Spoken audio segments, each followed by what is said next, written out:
तुमच्या पोरानं शाळेत शिकावं, आशाला जारीला मुकावं,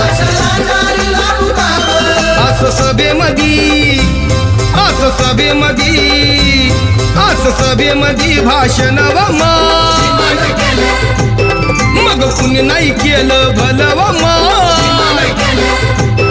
अग दिल्लीचं दालन फुलव